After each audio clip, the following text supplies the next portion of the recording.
मित्रों नमस्कार। आप हैं बसंत गुरु जी के साथ। जीवन में यदि सफलता प्राप्त करना है तो आपका पास एक ऐसा संसाधन है, मन। और यह मन, आपका ये मन और आपके भीतर में एक और चीज़ें होती है, वो है जिद्दीपना। जिद। आदमी ठान ले, यदि पक्का ठान ले, जिद कर ले कि मुझको ये हासिल करना है, तो फिर वो आदमी किसी भी तरह से कुछ भी करके वो अपना ठाना हुआ चीज़ प्राप्त कर लेता है, उस जिद को प्राप्त कर लेता है। यदि आप इस जिद्दी को सकारात्मक में ले आइए, एक पॉजिटिव एनर्जी में ले आइए, पॉजिटिव थॉट में ले आइए और उसको एक लक्ष्य बना करके, एक टारगेट बना करके, एक योजना बना करके शांति दिमाग से, शांतिपूर्वक, योजनाबद्ध तरीके से अपने काम को तकनीकी के सहारा से, अपनी जो माइंड पावर का उपयोग करके, अपने शरीर के सही क्षमता का उपयोग करके, अपने दिमाग के सही क्षमता का उपयोग करके, अपनी कार्य योजना का उपयोग करके यदि कोई काम को आप करते हैं एक जुनून के साथ, तो मित्रों सफलता मिलने में वक्त नहीं लगता। लेकिन हर सफलता अपना एक टाइम मांगता है। मान लीजिए एक छोटा सा भी बच्चा है, 6 बरस का बच्चा है, और उसने ठान लिया कि वो पीएचडी करेगा। अब वो 6 बरस का बच्चा ऐसा तो नहीं है कि वह 2 साल तैयारी करेगा और पीएचडी एग्ज़ाम बैठ लेगा। मित्रों उसको हकीकत समझना होगा कि अभी वो 6 बरस का है, तो अभी तो पहली क्लास में पहुंचेगा।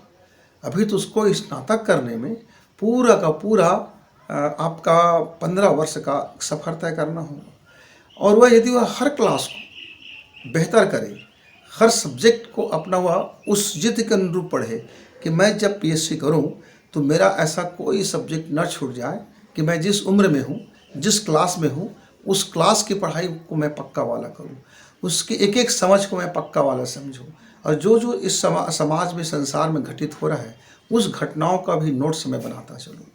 यदि उसके मन में यह बात आ गया तो वह धीरे धीरे करके जब वो पहुँचेगा पीजी करके, तो एक ही बार में, एक ही प्रयास में वो शानदार पोजीशन ले आएगा। क्यों? क्योंकि वह 15 वर्ष तक के एक लक्ष्य में चला है और पूरी तरह से चला है, समर्पण भाव से चला है, और उसका हर कदम उस दिशा के लिए बढ़ा है जिस दिशा को प्राप्त करना है। लेकिन होता क्या है, हम लोग तो 9वीं क्लास में आते हैं तो ज़रा यह समझ में आता है कि हमको पढ़ाई यदि हम कर रहे हैं तो इस पढ़ाई का हम क्या का उपयोग कर सकते हैं, इस पढ़ाई में हम कौन कौन सी प्रतियोगिता परीक्षा बैठ सकते हैं।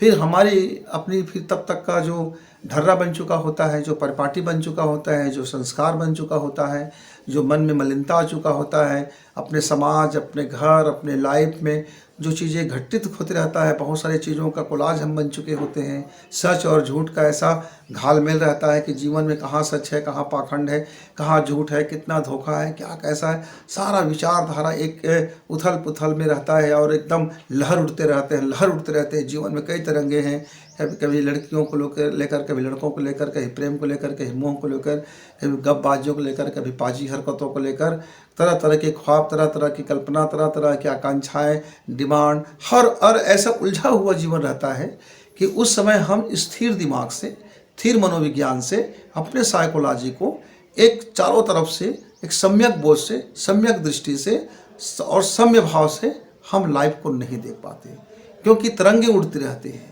वह हमारा एक अनेक चश्मा होते हैं। कोई धन वाले को सफल मानता है, उसका एक चश्मा है।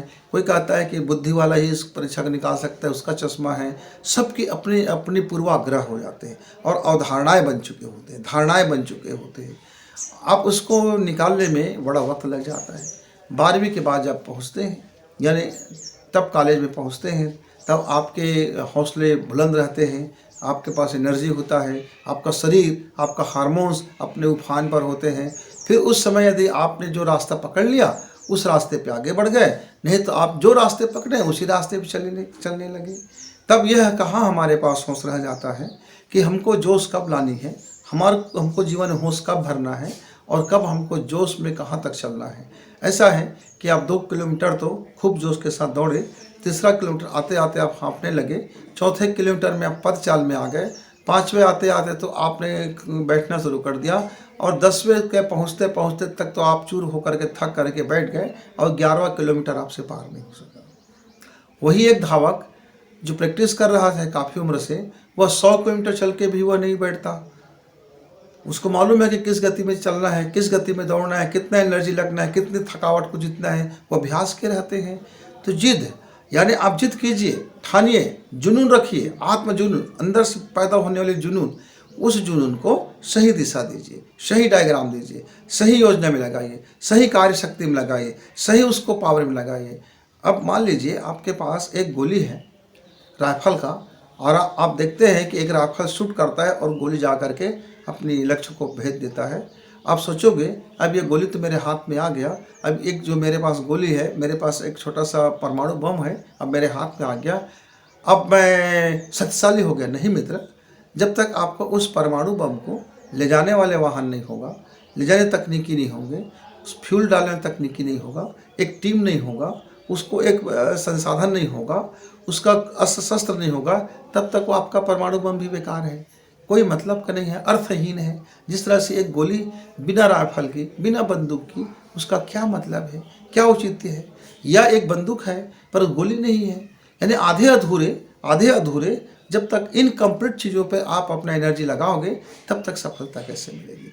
तो सफलता होने के लिए आत्मजुनून एक आवश्यक शर्त है, लेकिन वह जुनून सही दिशा में हो, कंप्लीट हो, उसका अपना पूरी की पूरी फेस हो। ऐसा नहीं आधे अधूरे करोगे तो आधे अधूरे में फिर मज़ा नहीं आता मित्र। तो जीवन की सफलता का सूत्र है आत्मजुनून। जिद्दी बनिए, पक्का वाला बनिए, ठान के चलिए और कंप्लीट चलिए। तो मित्रों, छोटी छोटी बातों को लेकर हम आते हैं, फिर आएंगे। तब तक के लिए गुरु विदा, नमस्कार।